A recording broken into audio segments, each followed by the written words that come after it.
So I'm here with the main man, Modestas Bukauskas, former Cage Warriors light heavyweight champion, now UFC light heavyweight. How are you and how have you been coping through lockdown? Yeah, doing really well. Good, thank you, mate. It's been actually not that bad, to be honest. I mean, like I said, a lot more fortunate than other fighters. In the terms that I go downstairs and I've got my own home gym. That my dad built for me and stuff. And obviously, I've got my head coach literally in the door right next to me. So really, you couldn't ask for much of a better setup than that. When lockdown happened, much of the training didn't really stop.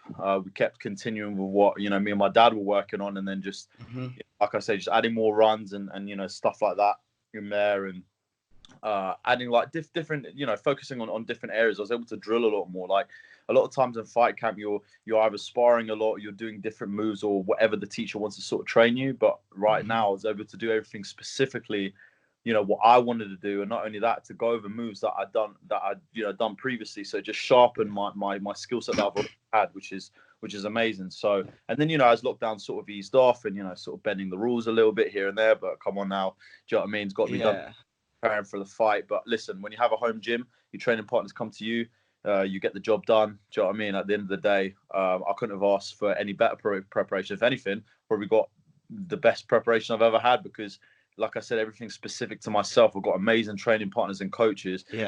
Everything to make me as good as I am, and they don't care they don't care if their skill set or whatever. But obviously, I feel that both our skill sets are improving just by us, by them helping me, I'm helping them, sort of thing. So it's a system we got, and like I said, I think I'm coming out of lockdown even better, even stronger, and just an overall more dangerous athlete.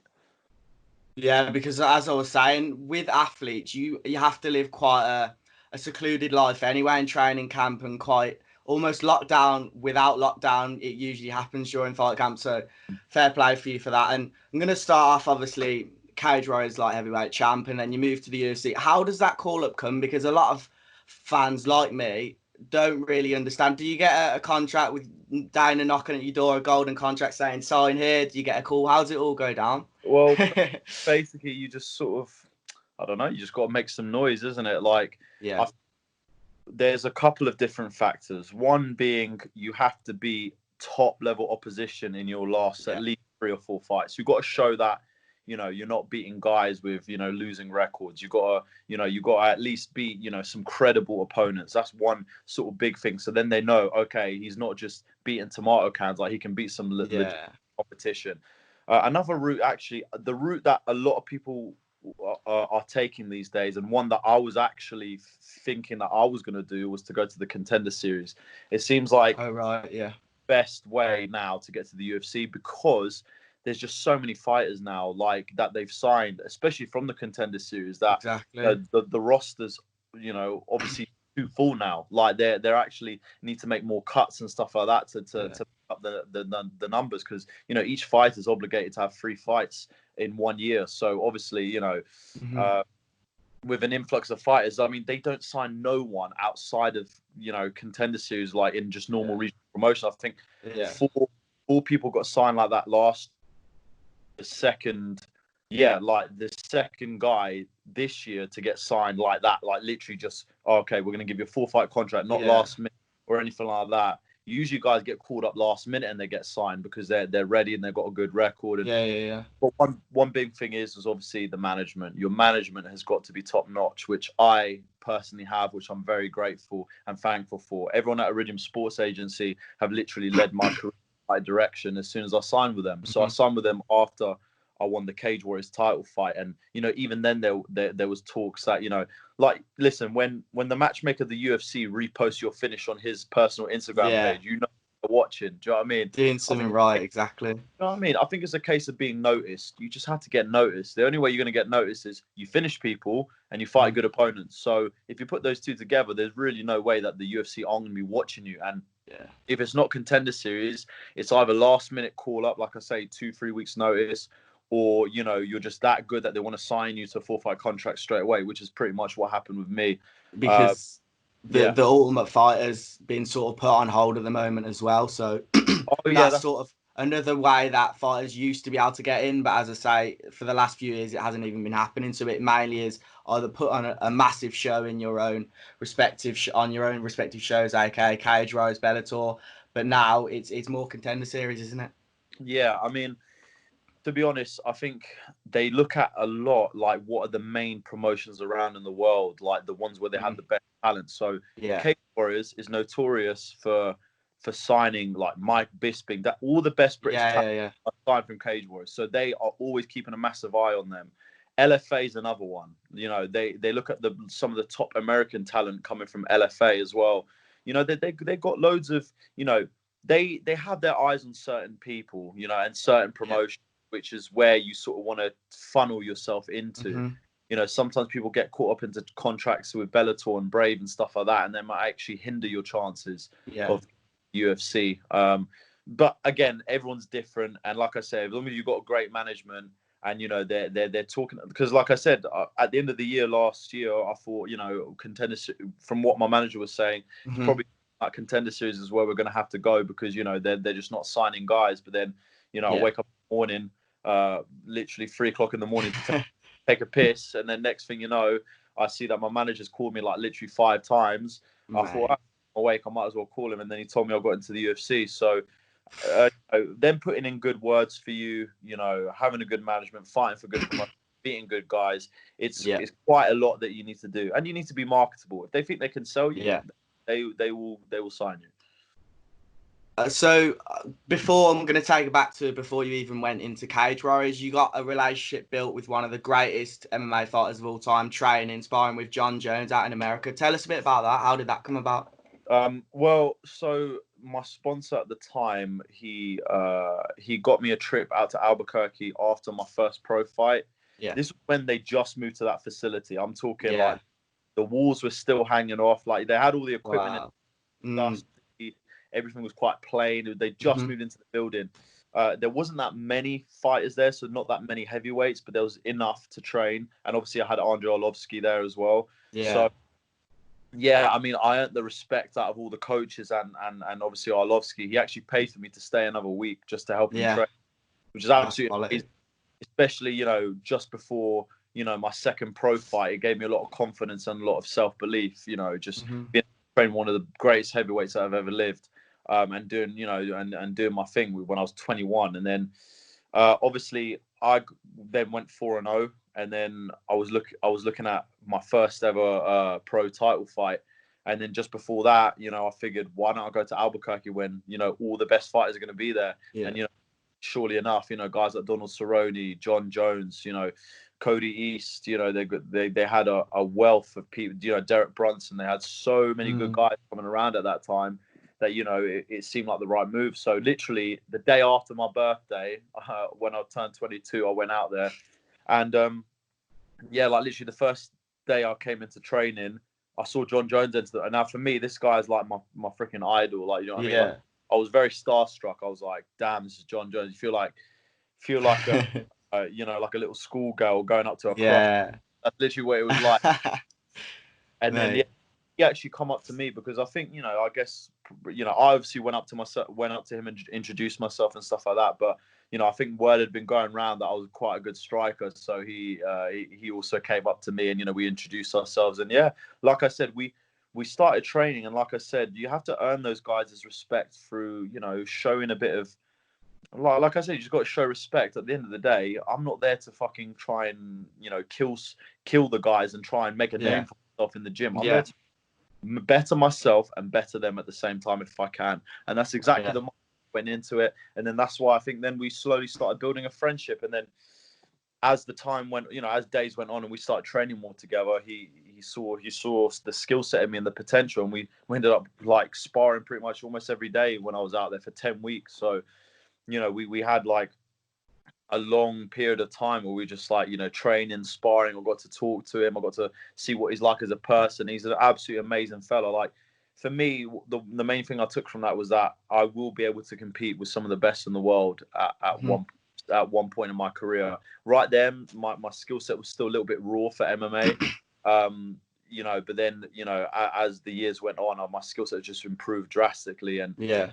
from that moment that I knew someday it's going to happen. Someday I'm going to fight in the UFC and some fight at the top, because if I'm hanging in there with, you know, the best fighter in the world at 22, you know, I know that it can happen. And like I said, the fact that he just showed me so much respect. He's such a, like, this is why I hate when the media talks bad about him. Like, have you met him as a person?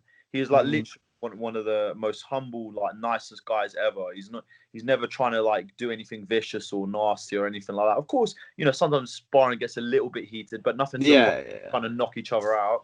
But yeah, so it gave me a lot of confidence in it, and it gave me a lot of, you know, law of attraction type stuff in terms of I'll be able to hang in there with the best in the world at some point. I just didn't know when, and like I said, now's my time to finally get to that stage.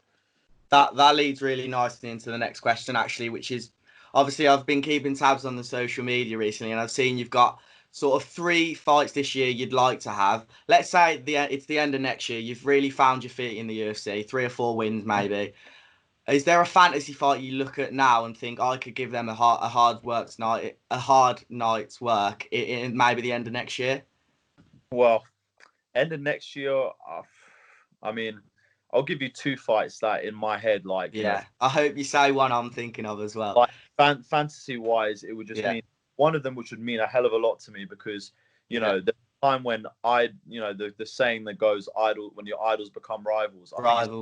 I think it's always a sportsman's dream to be able to fight their guy that they've been looking up to, or to be able to, you know, test their skills in the cage in a real life situation. I think it'll make for a story. You know, Jon Jones said he's sitting out for 2 to 3 years. You know, if I can work my way up the ranks and get to the top, that'll be a fight I'll be looking to have, because I know it would be absolutely amazing to be able to compete against such a great athlete. For me, that would be athletically one of the best, you know, one of the most momentous occasions ever. And I know, you know, obviously with the backstory behind it, we sparred before, we could sell well. So, you know, like I say, I'm visualizing all these things, and I know that's one big thing that I want to happen. But at the end of the next year, to be honest, I'm looking at 3 fights this year and then another 3, 4 fights next year. So if you look at 7 fights, I'm looking to be fighting for a title at the end of that time. I'm looking for a title shot at least within 2 to 3 years. Like I say, I'm going towards the goal. I'm going towards the top. There's a hell of a lot of really good strong talent competition. Like, people always underestimate the light heavyweight division. I'm like, have you seen the killers that are coming up? Like, it's not a no joke situation anymore. People are just looking past it because there's no big, like, the big names there. Yeah. You know what I mean? Because they've all retired or whatever. But like, there's some really, really talented fellas, and I know I'm going to have a hell of a, you know, obviously I believe in my skill set, and I believe I'm going to go in and beat all these guys. But at the end of the day, obviously they're all very talented, and, you know, you're going to have to prepare, do everything necessary. And you're going to have to work your way up the ranks. You know, we've got a large pool of talent, and like I said, I can't wait to gain more experience from each fight, keep getting better, and go out and put on spectacular performances for everyone. Mate, that would be quality. For me, I'd pick Johnny Walker. I mean, the styles there, just, that'd clash to make a wicked fight. But moving on now, obviously you were talking about it before. Without your dad, you probably wouldn't even be fighting. Tell us a bit about his upbringing and how he's brought you into the sport of MMA. So, you know, pretty much all my family's Lithuanian. I was born in Lithuania as well, which is why everyone's like, you know, looking at my name and then they hear my accent and they're like, these two don't really fit, do they? Yeah. So he was always an athlete. His main sport at the beginning was swimming. He was in the top 10 swimmers in Lithuania. You know, he wanted to go to the Olympics, and then due to medical problems, he couldn't actually go and, you know, qualify and compete there, which was one of his biggest dreams. That was when he always tells me that was one of the things that he wanted to do. He wanted to go to the Olympics, which unfortunately didn't happen. But like I say, he then went to because Lithuania was still part of the Soviet Union, he went to the Soviet army. And during that time, I think either just before or during, he had got his black belt in karate, or I think I can't remember exactly when, but he'd realized that, you know, whenever there was more tougher opposition or bigger guys or whatever, he always had something for the fighting aspect. So started learning and developing a sort of own style, mixing the karate and the sambo together, and the army type style, lifestyle and stuff like that. And, you know, he slowly then, like I said, developed his own art, Gintas combat self-defense, and then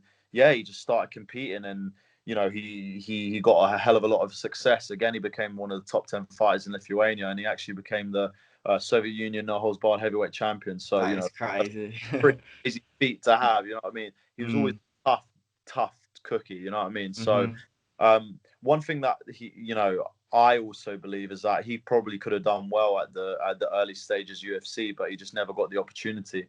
He Yeah. retired before the UFC sort of came about. But and like I say, I was born pretty much a year later after the UFC came about. So, Yeah. um, but yeah, and then when we moved back to London and stuff like that. So when I was 3 years old, we moved to London, and then he started boxing. He wanted to get his boxing license for some reason. Again, the boxing license just didn't happen. They wouldn't allow him to do it. So there was a lot of things, but he was always very talented. He was always very good at it. And then it got to like 5 years old, and he's been training all his martial arts. He's been doing his personal training and this and that. And then he thought, do you know what? Why don't I teach my son a couple? It started off like very light, very easy. Oh yeah, we're just gonna do a couple of fancy kicks, and oh look how cool that is. And I'm like, I'm just 5 years old. Yeah, yeah. Probably about a month later, it's like, okay, Modestas, we will train hard now. I'm like, great. So literally at 5 years old, I got plunged into the world of MMA, and really started working on the kickboxing. And he also taught me sambo, and like I say, he taught me like the mixed martial arts, especially in the very early stages when no one else knew what it was. He knew what it Mhm. was. And started teaching me that, and then I started competing mainly in kickboxing, and I became a 4-time British kickboxing champion. And then when I was 14 was the last time I fought for that title. And like I said, I stopped, training martial arts properly when I was about 11 or 12, and Oh, that right. title that I won was Mhm. when I wasn't even really training. I just sort of thought, do you know what? Here's a fight. One. Yeah. And it's funny because I was always bringing back trophies from fighting, but then none of the other sports that I was training, which was, obviously always a telltale sign that maybe at some point I want to go back to it. When I went to America, though, I went when I was 16 to 18. I tried to get a basketball scholarship. I played American football. So there's a whole load of different things that I tried out. But like I said, athletically, I became way more athletic, more explosive. All the strength and conditioning they had us do at 16, 17 years old, guys lifting insanity weights. I'm like, you never before see that in England ever in your No. life. So for me to go out there and get that sort of experience and that training was absolutely amazing. But then, yeah, when I got to 18, I realized, there wasn't really any offers on the table. There might have been one, Division 3 basketball college that was looking at me. That there wasn't really anything else. And it was my goal always to be a professional athlete, and not only that, Yeah. compete at the highest level. So my dad goes, "Listen, this is your last shot. Come back to fighting. Come back home, and let's get Yeah. into it." And that's pretty much it. And then I never looked back. So, like I said, I started doing it. My dad training me, and then after that, like after having a break, I think that break was good because mentally it made me more hungry to want to be back and to Yeah. really Yeah. realize that I'd love the sport. Yeah, certainly. I want to talk about you going to Yaz Island, aka Fart Island, in a minute. But just before that, I want to talk about your reality career in Oh, TV. here we In go. Taking Me Out. Now, because to be fair, I just wanted to. Was it like a marketing, a way to get yourself out there? Or were you looking for a lady back then? Because the way you marketed it was quite well, and it must have got your name out there a bit more. To be Oh fair. yeah, 100% definitely got my name out more. I got more recognized. People were Yeah. talking, sending. But to be honest, it was a bit of just like it's just a bit of like why not? Like Yeah. like Exactly. the way it came about. It's like I got a friend request from Lucy Cast or something rather, and like me being the idiot that oh yeah sure that sounds Yeah. like I'll add her if it's a girl Why why not? and then yeah, it could go down to take me out application. I thought, oh, why not? I'll apply there. And then next thing you know, I fill in my application, and then about 5 minutes after I finished it, I got a call from an unknown number, and I'm like, nah, I ain't about to be done by a prank call right now, so I'm gonna leave that. About 5 minutes later, again, message on Messenger, hey, this is Yeah. thing for take me out. Can we have a Mm. phone conversation? And then yeah, things just developed, and I finally got the audition. So really, for me, I mean. I just did it. I mean, I asked my dad, I said, listen, should I do it? He goes, yeah, it's great Yeah. for exposure and this and that. And Exactly. it ended up being one of the best things in terms of for my exposure and Yeah. getting myself out there. You know what I mean? And like I say, a couple of people were trying to tell me not to do it, saying it might be bad publicity. I'm like, any publicity is bloody good. It's good. 100%. So, and it just gave me a hell of a lot more confidence. I mean, since Yeah. when you go shaking your ass in front of 30 girls, you know, in front of a live audience, in front of pretty much national TV. And yeah. It just brought out the. Really feel like that was the time when I really started to come out of my shell in terms of my personality and what I'm like and who I am, because it gave me the sense of I have no fear. Like, I'll go out there and do whatever I can, be exactly who I want to be and not care. I think that was that was almost like an epiphany in terms of like the breaking point.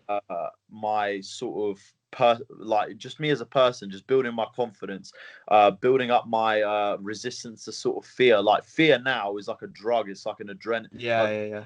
Now I embrace it and I love it. So anytime I do something crazy and overcome it, I get such a rush. So not only does that help, you know, for me just just in a general sense, it also helps me in fighting, because now I'm going out there with the intent of I'm going to go and smash this guy. It doesn't matter what happens. I'm going to go and do my thing. So yeah, it was an amazing experience. And yeah, like I said, it got me more in the public eye. And every time you talk about you being on a TV show, it just opens up more doors later on.